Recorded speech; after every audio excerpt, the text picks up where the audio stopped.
I was sitting at Thanksgiving dinner feeling genuinely grateful for the first time in months.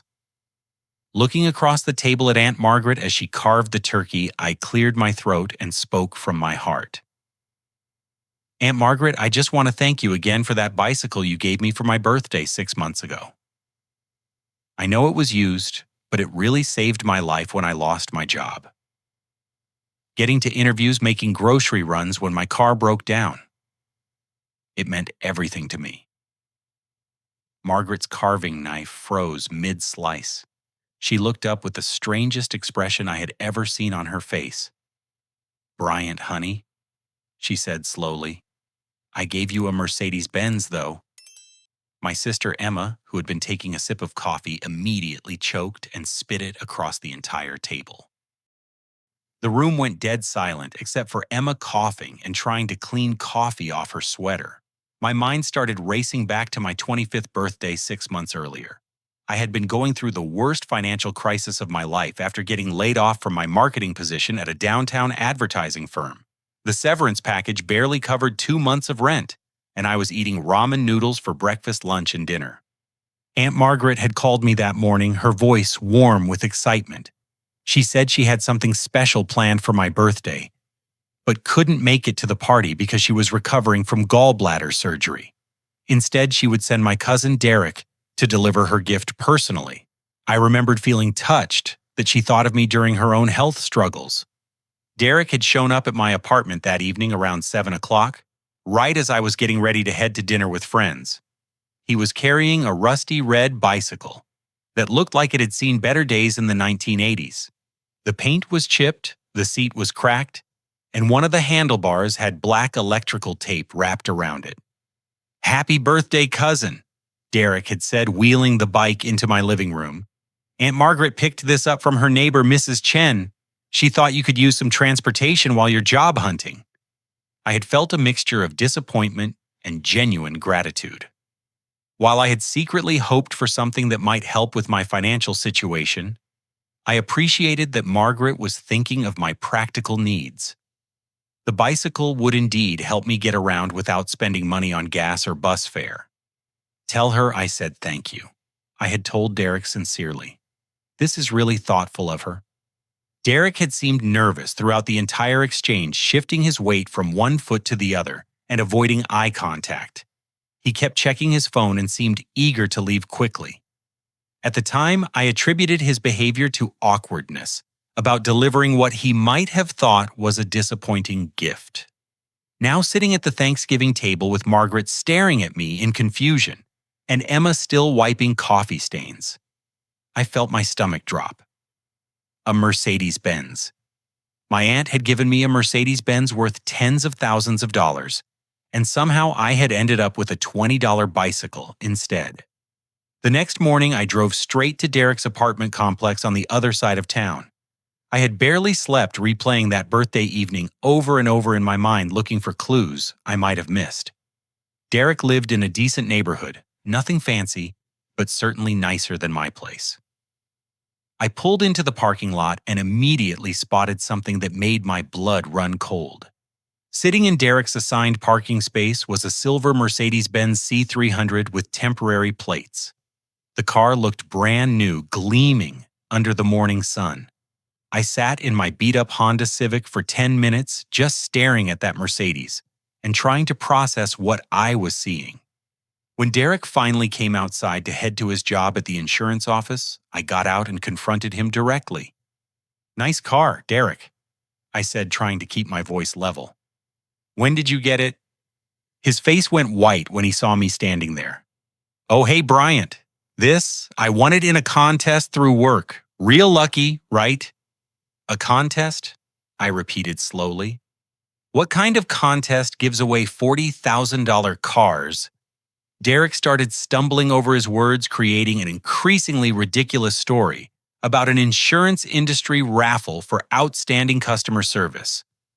The more he talked, the more obvious it became that he was lying. His hands were shaking, and he kept glancing at the car like he was afraid it might disappear.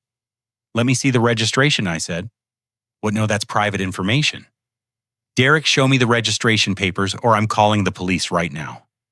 Reluctantly, he retrieved the documents from the glove compartment.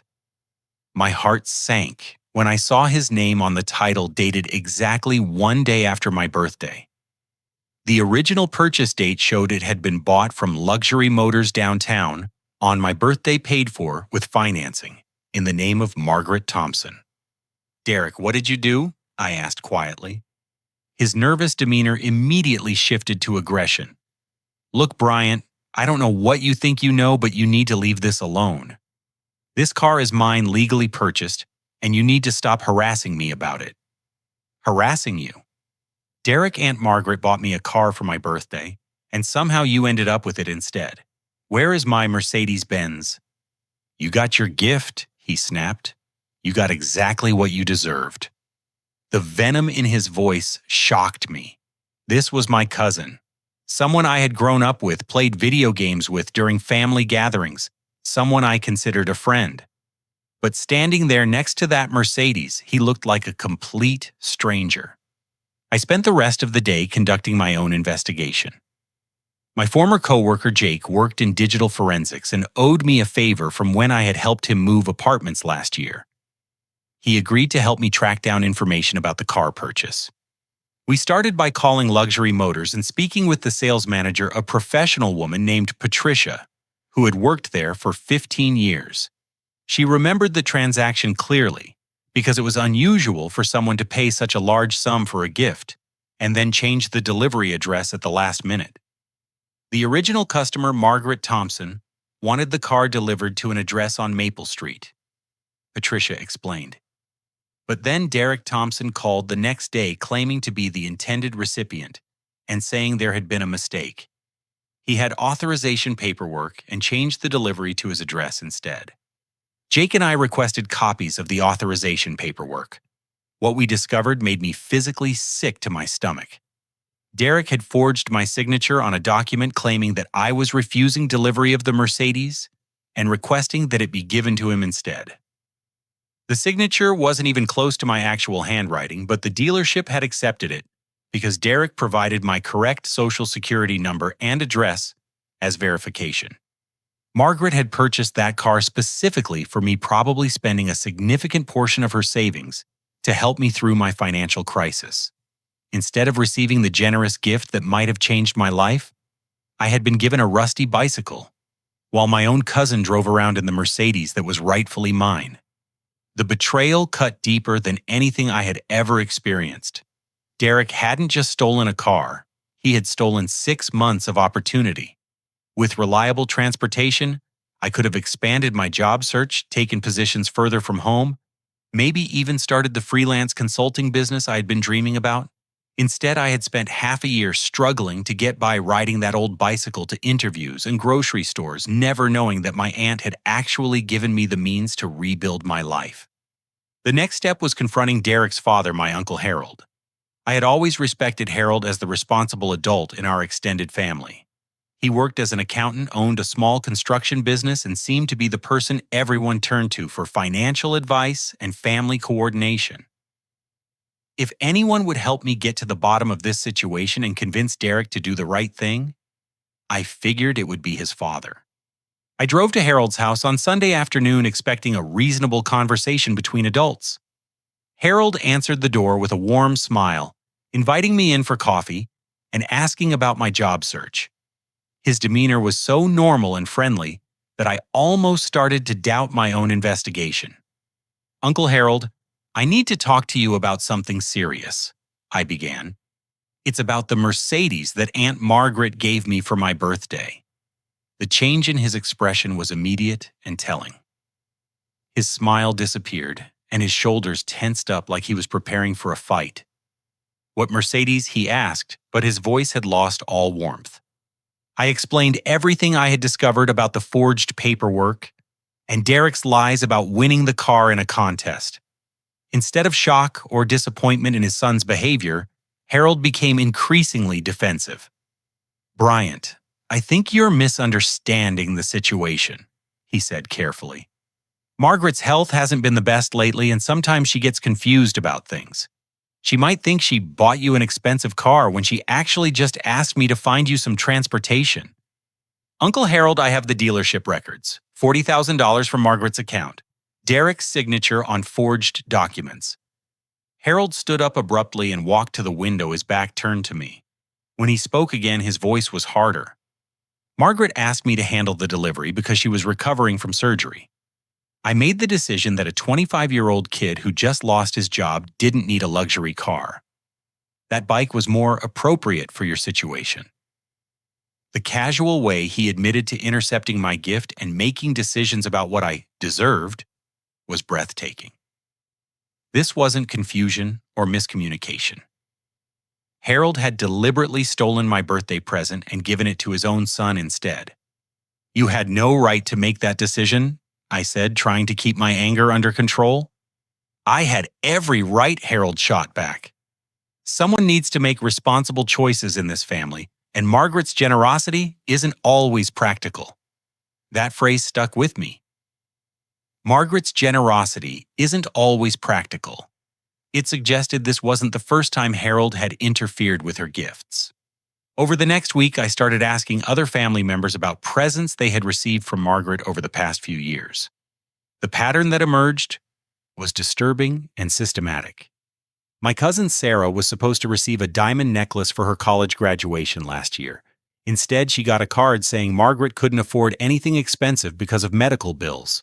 Uncle Jim was promised a complete set of professional tools for his retirement from the factory, but Harold delivered a basic toolbox from the hardware store claiming Margaret had scaled back her gift because of financial concerns. Emma revealed something that shocked me even more. For her wedding 2 years ago, Margaret had planned to pay for the entire reception at the country club, a gift worth $15,000. Harold convinced Emma that Margaret was having second thoughts about such an extravagant expense and offered to talk to her about a more modest celebration. Emma ended up paying for her own wedding, going into debt because she didn't want to burden our aunt. I started investigating Harold's storage unit after finding a receipt in his wallet during Sunday dinner at my parents' house. What I discovered there was evidence of a systematic theft operation that had been going on for years. The 10 by 12 storage space contained dozens of items that I recognized as gifts Margaret had intended for various family members. There was Sarah's diamond necklace still in its original jewelry box. Uncle Jim's professional tool set worth nearly $3,000 sat unopened in the corner. I found artwork that was meant for Emma's new house electronics intended for teenage cousins, and even gift cards that Harold had apparently been saving for his own use. The storage unit also contained Harold's sales records. He had been systematically selling Margaret's gifts online, keeping detailed spreadsheets of profits from each transaction. Some items he kept for Derek or himself, others he sold for cash. The total amount stolen over 3 years was approaching $75,000. The most heartbreaking discovery was a shoebox filled with thank you cards that Margaret had never received. Harold had been intercepting mail-keeping cards where family members thanked Margaret for gifts they had never actually gotten. She probably thought we were all ungrateful for her generosity, when in reality, we had never received most of what she sent. I realized that Harold had been exploiting Margaret's medical condition to facilitate his theft. She had been diagnosed with early-stage dementia 18 months earlier, though she was still completely capable of managing her own affairs and making sound decisions. Harold had convinced her to let him help coordinate family gifts, so she wouldn't have to worry about shipping and logistics during her treatment. Margaret trusted Harold completely. He was her late husband's brother, someone she had known for 30 years, someone who had helped her navigate financial decisions after she became a widow. She never suspected that her generosity was being systematically stolen and resold for profit. When I confronted Derek again with evidence of his father's storage unit, he broke down and admitted the scope of their operation. Harold had convinced him that the family business was failing, and they needed money to avoid bankruptcy. He told Derek that Margaret wouldn't remember anyway because of her dementia, and that keeping expensive gifts in the family was better than letting them go to irresponsible young relatives. Derek revealed something that made the situation even more disgusting. Harold hadn't just been stealing gifts. He had been manipulating Margaret's perception of our family. He told her that younger relatives like me, Emma, and Sarah had complained about her gifts being too expensive and making us feel guilty. He convinced her that we preferred practical, modest presents that wouldn't make us feel indebted to her. Margaret had been deliberately scaling back her generosity because Harold made her believe that her love and care were making us uncomfortable. She thought she was being considerate of our feelings when she was actually being robbed blind by her own family member. The medical records I obtained through Emma showed that Margaret's dementia was mild and primarily affected short-term memory formation. She was completely capable of making financial decisions, understanding complex situations, and managing her own affairs. Harold had been exaggerating her condition to justify taking control of situations he had no right to manage. I discovered that Harold had also been working on getting power of attorney over Margaret's finances. He had appointments scheduled with attorneys and had been pressuring Margaret to sign documents that would give him legal control over her money and medical decisions. The plan was becoming clear, complete financial control over a woman who trusted him implicitly and had no reason to suspect his motives. This wasn't just about my Mercedes anymore. Harold was systematically isolating and exploiting Margaret while destroying the family relationships she valued most. He was stealing her money, her gifts, her dignity, and her connections with the people she loved. Every family gathering where she seemed disappointed in our lack of enthusiasm for her gifts, every birthday where she appeared hurt by our lukewarm gratitude, every holiday where she seemed withdrawn and sad about our family's changing dynamics, was actually the result of Harold's manipulation and theft. I realized that if I didn't act quickly, Margaret would lose everything: her independence, her money, her home, and her family connections. Harold's plan was almost complete, and once he had legal control over her affairs, reversing the damage would become nearly impossible. My investigation into Harold's activities led me to discover something much more sophisticated and dangerous than simple gift theft. Harold worked as a senior accountant at Pinnacle Investment Services, the same firm that managed Margaret's retirement portfolio and investment accounts. This gave him access to her financial information and the ability to manipulate her accounts from the inside.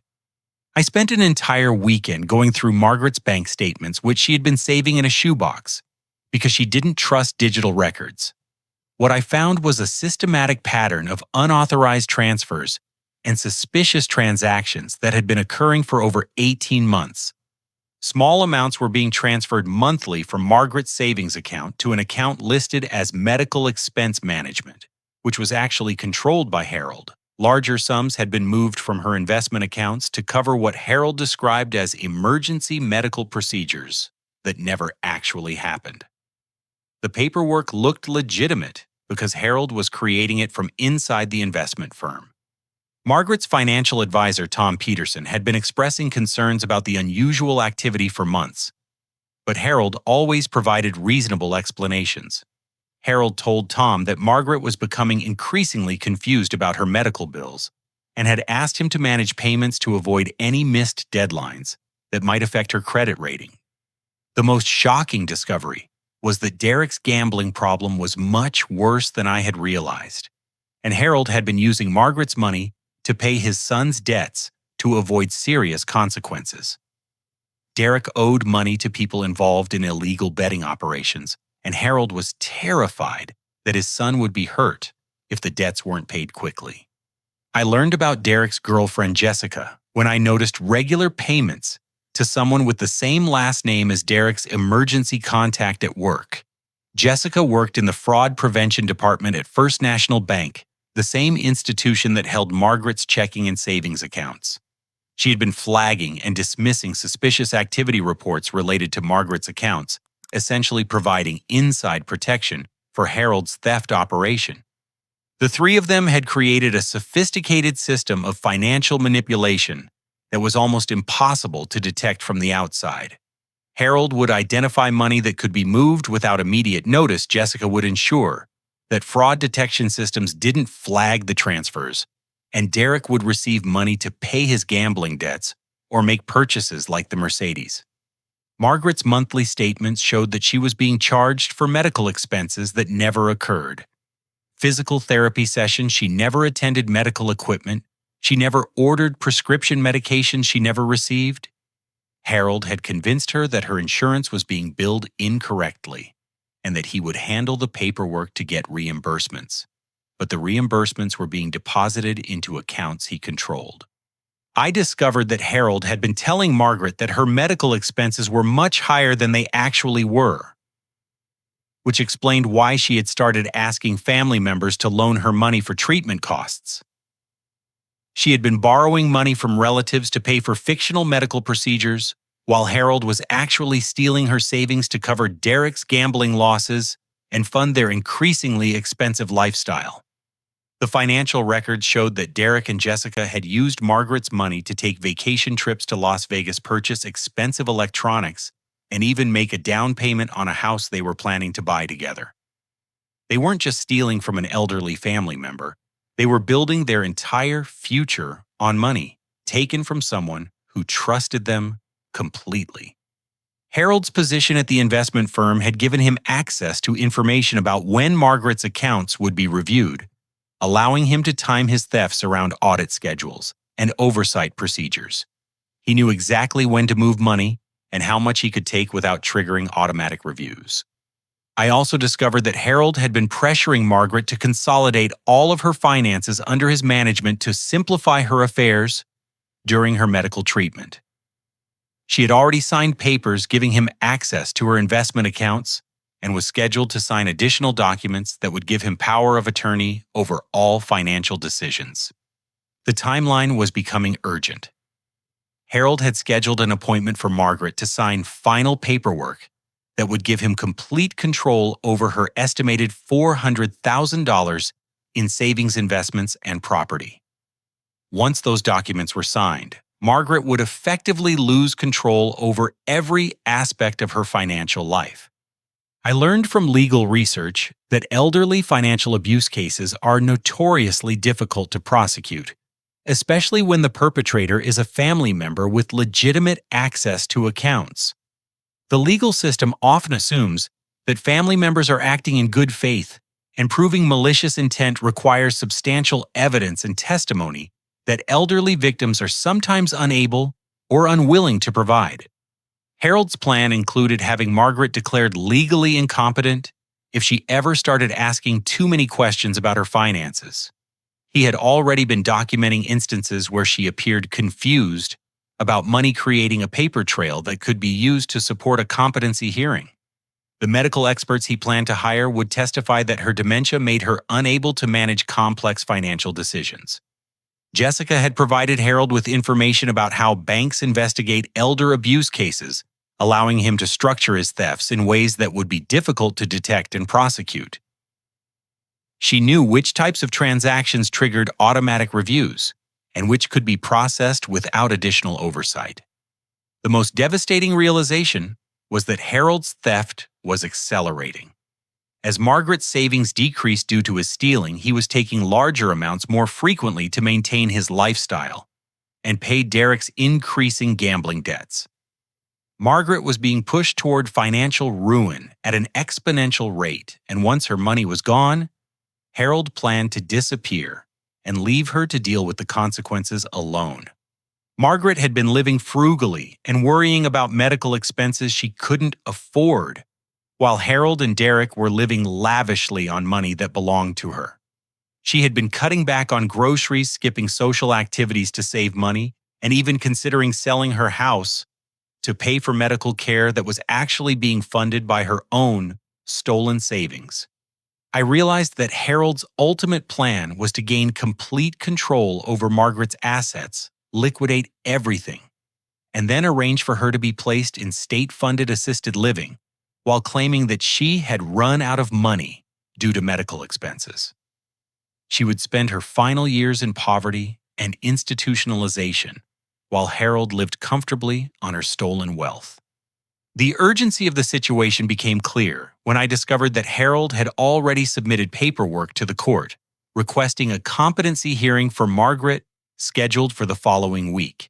If that hearing went forward, and Harold's hand-picked medical experts convinced a judge that Margaret couldn't manage her own affairs, reversing the situation would become legally complicated and potentially impossible. I decided that Margaret needed to know everything before Harold's competency hearing, but I was terrified that the shock might be too much for her to handle.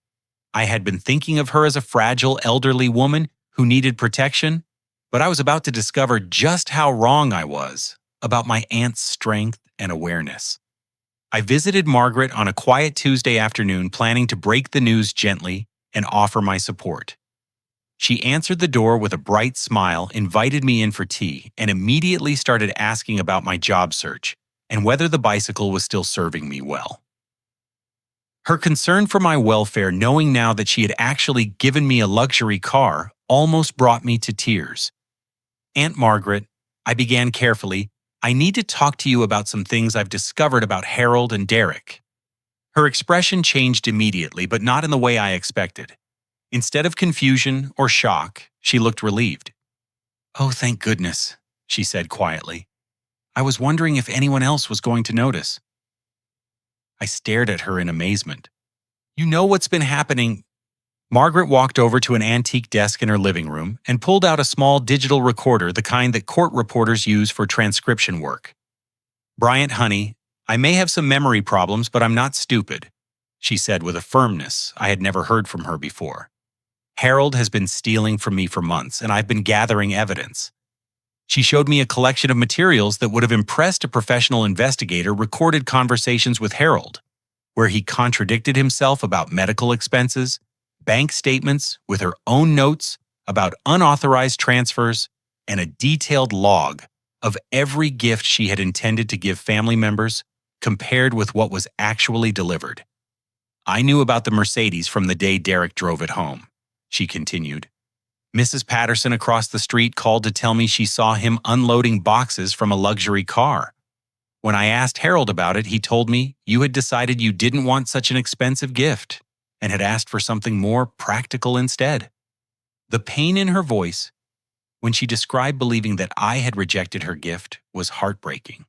She had spent months thinking that her generosity made me uncomfortable and that I preferred the old bicycle to her expensive car. Harold had managed to hurt both of us with a single lie. "Why didn't you say anything to me directly?" I asked. "Because Harold convinced me that you and the other young people in the family thought I was losing my mind," she said. "He told me that everyone was worried about my spending and that you all felt guilty about accepting expensive gifts from someone with dementia." Margaret's isolation became clear to me. Harold had convinced her that her own family saw her as a burden and were embarrassed by her generosity. She had been trying to be considerate of our feelings while being systematically robbed and emotionally abused by someone she trusted. "I started recording conversations when I realized Harold was lying about medical expenses," she explained. "My late husband left me this recorder because he knew I might need to document things if my memory got worse. It's been very helpful in keeping track of Harold's stories." She played several recordings for me that were damning evidence of Harold's deception. In one conversation, he claimed that a $5,000 medical bill was for a procedure that I knew she had never undergone. In another, he described my reaction to the Mercedes in detail that made it clear he knew exactly what he had done. Margaret had been systematically documenting Harold's theft, but she felt powerless to act because she was afraid no one would believe her. She thought her family saw her as a confused old woman whose accusations would be dismissed as symptoms of dementia. "Harold has been very clever," she said. "He always makes his lies sound reasonable, and he's careful to make me doubt my own memory when I question him." I realized that Margaret had been fighting back in the only way she knew how, but she had been fighting alone. Harold had isolated her so effectively that she didn't feel safe confiding in anyone else in the family. That evening, I arranged for Margaret and me to confront Harold together at the weekly family dinner at my parents' house. I wanted witnesses present when we revealed the truth about his theft and manipulation. When Harold arrived with Derek and Jessica, Margaret was waiting with her evidence organized in a neat folder. The look of surprise on Harold's face when he saw us sitting together told me that he immediately understood his plan was falling apart. "Harold Salmworm," Margaret said calmly, We need to discuss some inconsistencies in my financial records. Harold immediately shifted into his patronizing tone. Margaret, we've talked about this before. You're getting confused about the medical bills again. Let me help you understand. I'm not confused, Margaret replied firmly. I'm angry. She began playing the recorded conversation starting with Harold's claims about medical procedures that never happened. His face went white as he heard his own voice describing fictional treatments and fabricated expenses. Derek looked genuinely shocked as he realized the extent of his father's lies. Jessica excused herself to go to the bathroom and never came back to the table. This is all a misunderstanding, Harold said desperately. Margaret, your condition makes it hard for you to remember things accurately. My condition, Margaret said, does not make me forget how to read bank statements or recognize my own signature. She produced the forged documents related to my Mercedes, pointing out that the signature, purporting to be mine, looked nothing like my actual handwriting. She also had copies of checks Harold had written to himself for medical expenses that were never submitted to insurance. The room was completely silent except for Margaret's clear, strong voice as she methodically destroyed Harold's credibility. She had been planning this confrontation for weeks, and her presentation was devastating. Harold's response was to become increasingly aggressive and desperate. He accused Margaret of turning family members against each other and claimed that she was paranoid and suspicious due to her medical condition. Harold, my father said quietly, I think you need to explain yourself. Instead of explaining, Harold stood up and announced that he was proceeding with the competency hearing as planned because Margaret clearly wasn't able to manage her own affairs responsibly. No reasonable person, he said, would accuse their own family of theft without proof.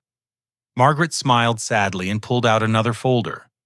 Harold, this folder contains copies of every recording, every forged document, every bank statement, and every piece of evidence I've collected over 6 months, she said. I've already provided copies to Tom Peterson at the investment firm, Detective Rodriguez at the police department, and my new attorney, Sarah Campbell. Harold's face turned red with rage. In front of the entire family, he grabbed Margaret's folder and threw it across the room, scattering papers everywhere. You senile old woman, he screamed. You don't know what you're talking about. The mask had finally come off. Harold's careful manipulation and false concern disappeared, replaced by raw anger and desperation. Derek looked horrified as he watched his father verbally attack an elderly family member who had trusted him completely. No one is going to believe your word against mine, Harold continued. I have medical documentation of your condition, and I'll make sure that competency hearing goes forward as planned. Margaret looked at him with sad dignity. Harold, I may be getting older, but I raised 5 children, managed a successful marriage for 40 years, and built a comfortable retirement through careful financial planning. I am not the confused old woman you've been pretending I am. Harold stormed out of the house, threatening to handle this situation himself. Derek apologized to Margaret before following his father, and Jessica was nowhere to be found. The family that remained sat in stunned silence, processing the revelation that we had all been victims of Harold's systematic manipulation. Margaret had been protecting us even while she was being abused, gathering evidence, and fighting back with more courage and intelligence than any of us had realized. But Harold's parting threat made it clear that the confrontation had escalated the situation beyond family drama into something potentially dangerous. His plan was falling apart, and desperate people often make dangerous choices. The morning after the family confrontation, I decided to investigate Harold's financial situation more thoroughly. If he had been stealing from Margaret for years, where had all that money gone? Derek's gambling debts and the Mercedes explained some of it, but I suspected there was much more to discover. I hired a private investigator named Rachel Martinez, who specialized in financial fraud cases. Rachel had 20 years of experience with the FBI before starting her own practice, and she knew exactly how to trace hidden assets and uncover complex financial schemes. Within 3 days, Rachel had uncovered a business empire that was much larger and more sophisticated than I had imagined. Harold hadn't just been spending Margaret's money on personal expenses. He had been using it to create a real estate investment operation that could have made him wealthy legitimately if he had used his own money instead of stolen funds. Harold's construction business, which he claimed was struggling financially, was actually quite profitable. The financial crisis that justified taking Margaret's money was completely fictional. His company had been winning contracts regularly and maintaining steady revenue for years. Using Margaret's stolen money as startup capital, Harold had been purchasing distressed properties throughout the city, renovating them with his construction crews at cost, and then selling them for substantial profits. The properties were all purchased in Derek's name to keep them separate from Harold's official business records. Rachel discovered that Derek technically owned 4 properties worth a combined total of over $600,000. These weren't small investments. They were substantial real estate holdings that had been purchased entirely with money stolen from Margaret. The renovation work was being done by Harold's construction employees during off hours, essentially doubling the business income without any legitimate investment. Harold was paying his workers for renovation projects using Margaret's money, then keeping all the profits when the properties sold. Even more disturbing, Rachel found evidence that Harold had been planning this operation for years before Margaret's dementia diagnosis. He had been studying real estate markets, identifying undervalued properties, and developing renovation strategies long before he started stealing money to fund the purchases. Margaret's medical condition hadn't created an opportunity for theft. Harold had been waiting for an opportunity to implement a plan he had been developing for years. When she was diagnosed with early-stage dementia, he saw his chance to access the capital he needed without having to seek legitimate investors or loans. Rachel also uncovered Harold's exit strategy, which was more elaborate and disturbing than I had imagined. He had been preparing to leave the country with Derek and Jessica once Margaret's money was completely under his control. They had opened bank accounts in Costa Rica under Derek's name, purchased plane tickets for departure in 3 weeks, and even arranged for temporary housing in San Jose while they established permanent residency. Harold planned to liquidate all the real estate investments, transfer the money internationally, and disappear before anyone realized the full extent of the theft. Margaret would have been left alone, broke, and probably institutionalized, while Harold lived comfortably in a country with limited extradition agreements for financial crimes. The plan was to abandon her completely once she had served her purpose as a source of investment capital. The investigation revealed that Harold had been targeting other elderly relatives in the past. Rachel found evidence of similar schemes involving his own mother before she died, and Margaret's late husband before his death from cancer. Harold had a pattern of gaining financial access to vulnerable family members and exploiting their trust for personal gain. Walter Stevens, Margaret's late husband's business partner, contacted me after hearing about our investigation through family friends. Walter revealed that Harold had tried to manipulate Margaret's husband during his final illness, attempting to gain control over business assets and retirement accounts. Your uncle was a sharp businessman who saw right through Harold's schemes, Walter told me. He specifically wrote Harold out of any financial arrangements because he didn't trust him. Harold has been waiting years for another opportunity to get his hands on Margaret's money. Margaret's husband had actually left detailed notes warning about Harold's manipulative behavior and advising Margaret to be cautious about giving him any financial access.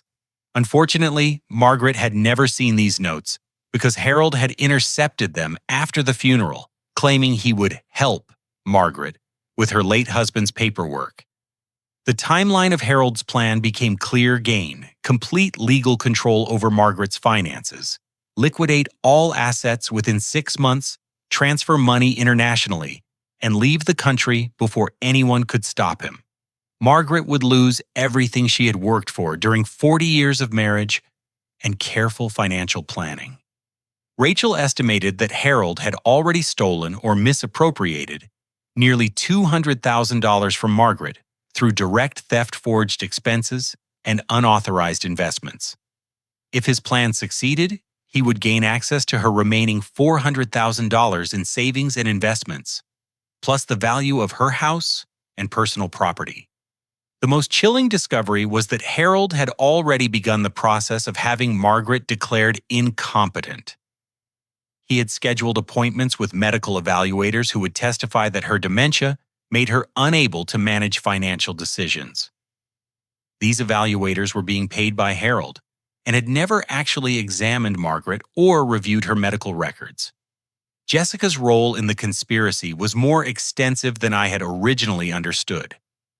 As a bank employee with access to fraud detection systems, she had been monitoring other elderly customers' accounts and identifying potential targets for future schemes.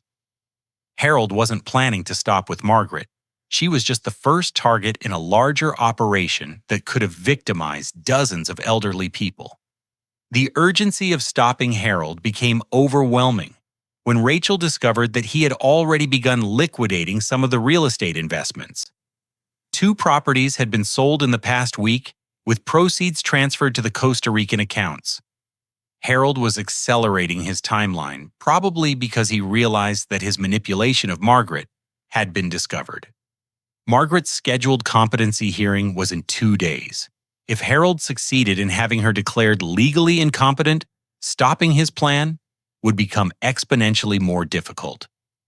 Once he had legal guardianship over her affairs, he could liquidate her assets quickly and disappear before any legal challenges could be processed. I realized that we were in a race against time with someone who had been planning this operation for years and was desperate enough to abandon his entire life in the United States, rather than face consequences for his actions. Harold wasn't just a family member making poor choices.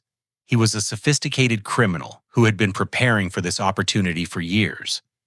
The scope of his operation and the international planning involved made it clear that Harold posed a serious threat to Margaret's safety and financial security.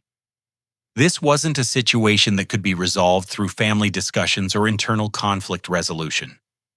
Harold had crossed the line into criminal behavior that required immediate legal intervention.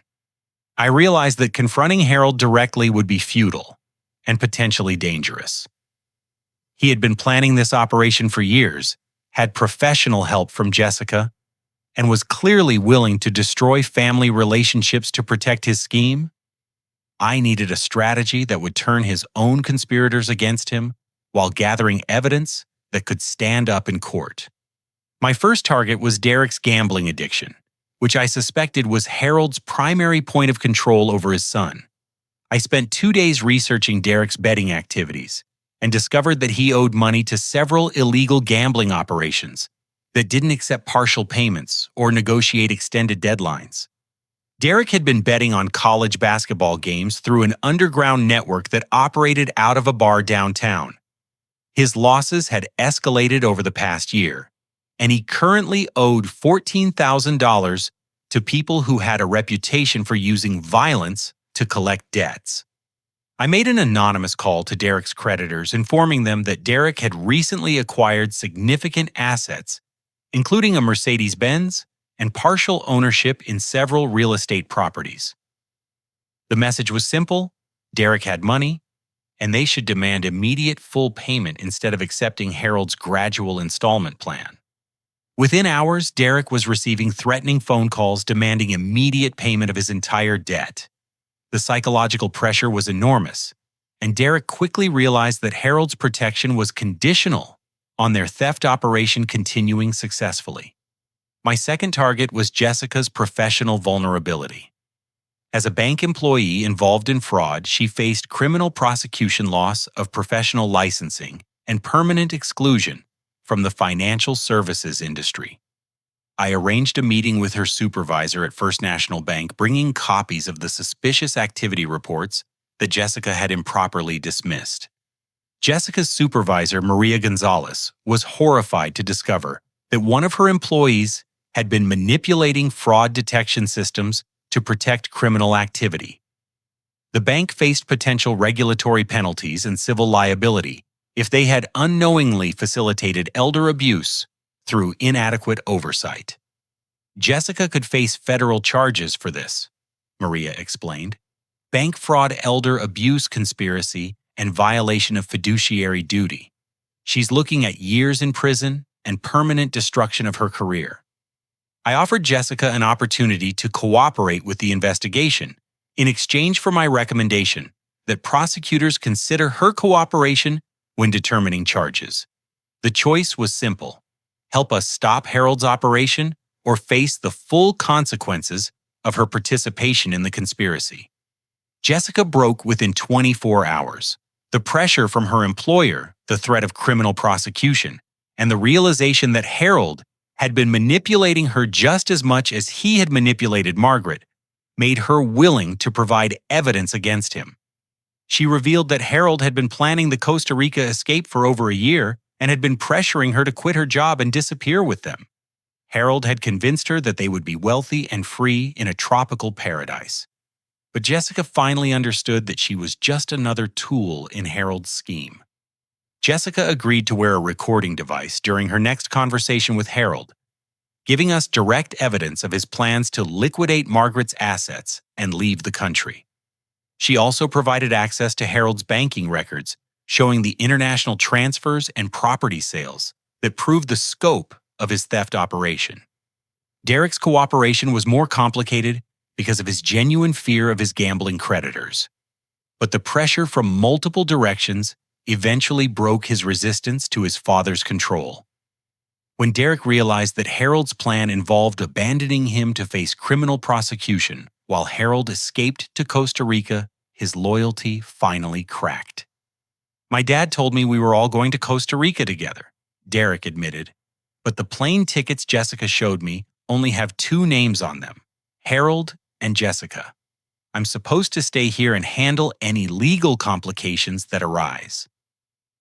Derek had been manipulated just as thoroughly as Margaret. Harold had convinced his son that they were partners in a family business operation when actually Derek was being set up to take responsibility for the theft, while Harold escaped with the profits. I coordinated with Margaret's new attorney, Sarah Campbell, to develop a comprehensive legal strategy that would protect Margaret's remaining assets while building a criminal case against Harold. Sarah had experience with elder abuse cases and knew exactly what evidence prosecutors would need to secure convictions. We also worked with Detective Rodriguez from the Financial Crimes Unit to ensure that all evidence was properly documented and legally admissible. Detective Rodriguez was particularly interested in the international banking aspects of the case, which suggested federal jurisdiction and more serious criminal penalties. The final element of my strategy was secretly recording Harold's increasingly desperate attempts to maintain control over the situation. I knew that pressure would make him careless and more likely to reveal his true intentions in criminal planning. I arranged a meeting with Harold at his construction site ostensibly to discuss a family solution that would avoid criminal prosecution. I wore a wire provided by Detective Rodriguez, and Harold's statements during that conversation provided devastating evidence of his criminal intent. Harold revealed that he had been planning to disappear Margaret permanently if she continued to interfere with his operations. He discussed having her declared incompetent, institutionalized, and isolated from family contact so she couldn't cause problems for his business operations. "The old woman has served her purpose," Harold said with chilling casualness. "Once I have legal control over her affairs, she'll be placed somewhere appropriate for her condition, and the family can move on without her constant demands and confusion." Harold also admitted that Derek was expendable and would be left to handle any legal complications, while Harold established himself in Costa Rica with Jessica. His plan involved abandoning his son to face criminal prosecution while keeping all the profits from their joint operation. When Harold realized that his threats and manipulations were no longer effective, his behavior became increasingly erratic and dangerous. He threatened to bury anyone who interfered with his plans, and his references to handling Margaret permanently suggested that she might be in physical danger.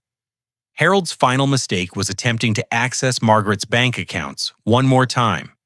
Despite the ongoing investigation and legal restraining orders, this violation of court orders provided the legal grounds for his immediate arrest and ensured that he couldn't flee the country while awaiting trial. The coordinated pressure on Derek, Jessica, and Harold himself had successfully turned the conspirators against each other, while providing law enforcement with comprehensive evidence of their criminal operation. Harold's sophisticated plan collapsed because he had built it on manipulation and threats, rather than genuine loyalty or partnership. Margaret was finally safe from Harold's manipulation. Her remaining assets were protected by court order, and the evidence for criminal prosecution was overwhelming. The family members who had been unknowingly victimized by Harold's theft were in position to recover their stolen property and rebuild the trust that his manipulation had damaged. The legal proceedings moved swiftly once Harold was arrested for violating court orders and attempting to access Margaret's frozen accounts.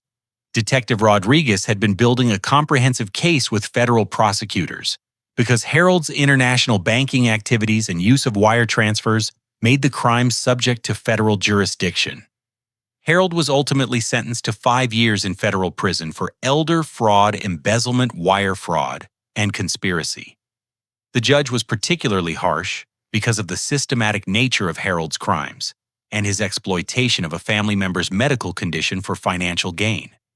Derek received 18 months of probation and 600 hours of community service in exchange for his cooperation with prosecutors and his agreement to testify against his father.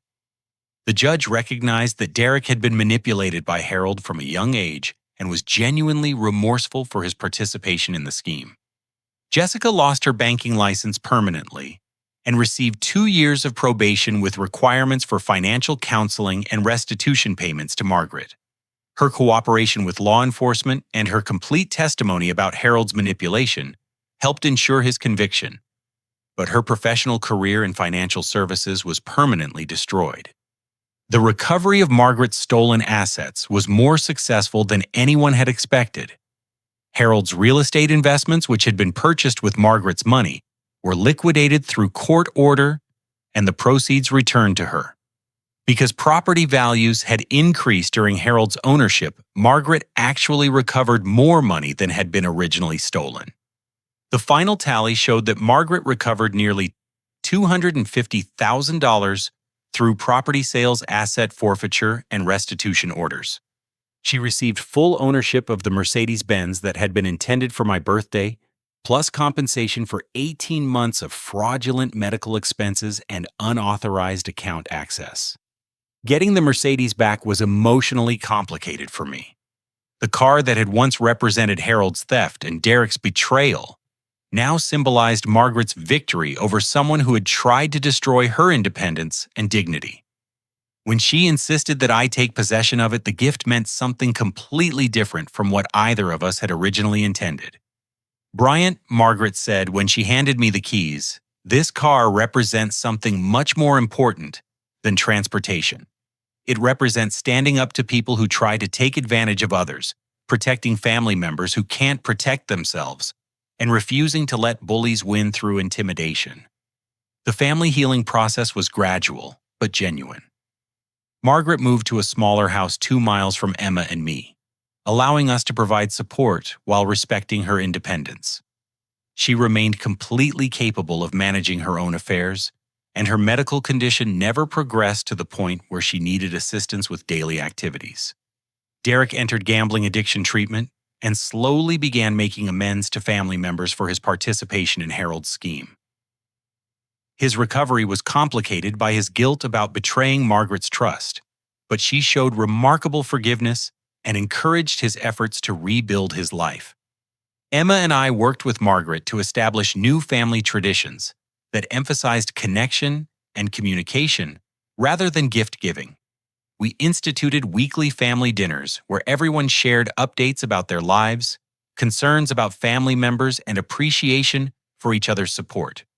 Margaret used a portion of her recovered money to establish the Harold Stevens Elder Protection Fund, named ironically after her late husband, who had warned her about Harold's character.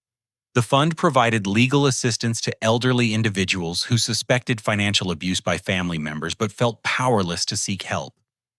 Orchetsiathi, too many older people suffer in silence because they're afraid of being seen as confused or paranoid, Margaret explained at the fund's launch event. I want them to know that questioning suspicious behavior isn't a sign of mental decline. It's a sign of wisdom and self-protection. I started a new career in financial crimes investigation, inspired by my experience with uncovering Harold's operation and helping Margaret recover her stolen assets. The private investigation firm where Rachel worked offered me a position specializing in elder abuse cases, and I discovered that I had a talent for understanding complex financial schemes and building trust with vulnerable clients. Margaret's courage in fighting back against Harold's manipulation became an inspiration for my professional work. I learned that many elderly financial abuse victims possess the intelligence and determination to gather evidence and seek justice, but they need advocates who believe in their capabilities rather than treating them as helpless victims. The experience taught our family valuable lessons about communication, trust, and protection of vulnerable members. We learned to ask direct questions when something seemed wrong, to provide support without taking control, and to distinguish between caring assistance and manipulative exploitation. Margaret remained an independent, active, and engaged family member for many years after Harold's conviction. Her medical condition never significantly worsened, and she continued to be the family's source of wisdom, strength, and occasional well-chosen gifts that we all genuinely appreciated. Derek eventually rebuilt his relationship with Margaret and became one of her most protective family members. His experience with his father's manipulation made him particularly sensitive to signs of elder abuse, and he volunteered with the Elder Protection Fund to help other families recognize and respond to financial exploitation. The bicycle that Derek had delivered instead of my Mercedes remained in my garage as a reminder of the journey that led to uncovering Harold's crimes and protecting Margaret's dignity.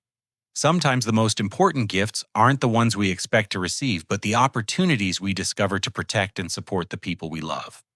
Margaret lived to be 88 years old, maintaining her independence and sharp wit until the end. She never developed severe dementia, and she remained actively involved in family decisions and financial management throughout her life. Harold's claims about her incompetence were revealed as manipulative lies designed to justify his theft, rather than genuine concerns about her capabilities. At Margaret's memorial service, family members shared stories about her strength, generosity, and determination to protect others from the kind of exploitation she had experienced. The Elder Protection Fund she established had helped dozens of families identify and stop financial abuse, creating a lasting legacy of protection and empowerment. The Mercedes-Benz that started this entire journey eventually became a family car that multiple relatives borrowed for important occasions: graduations, weddings, job interviews, and family emergencies. It remained a symbol of Margaret's love and our family's commitment to supporting each other through challenges and celebrations. Looking back on this experience years later, I realized that the most valuable thing Margaret gave me wasn't the expensive car or even the opportunity to pursue a meaningful career in financial crimes investigation. The greatest gift was learning that protecting vulnerable people from exploitation requires courage, persistence, and willingness to challenge authority figures who abuse their positions of trust. Margaret taught me that true strength isn't about physical power or financial resources. It's about refusing to be silently victimized and having the determination to fight back against injustice, even when the odds seem overwhelming. Her example inspired me to spend my career helping other families recognize and respond to financial exploitation before it destroys relationships and devastates vulnerable individuals. Have you ever noticed warning signs of financial exploitation in your own family or community? What would you do if you discovered that someone was taking advantage of an elderly relative's trust and generosity? Share your thoughts in the comments below. And don't forget to like this video if you believe that standing up to family bullies is worth the risk. Subscribe for more stories about protecting the people we love and fighting for justice when it matters most. Share this story with anyone who might need encouragement to speak up when they witness elder abuse or financial exploitation. Together, we can create communities where vulnerable people are protected rather than targeted, and where courage and integrity triumph over manipulation and greed. Thank you for listening to Margaret's story and for caring about the protection of elderly family members who deserve dignity, respect, and safety in their golden years. Remember that sometimes the most important battles we fight aren't for ourselves, but for the people who gave us everything and deserve our protection in return.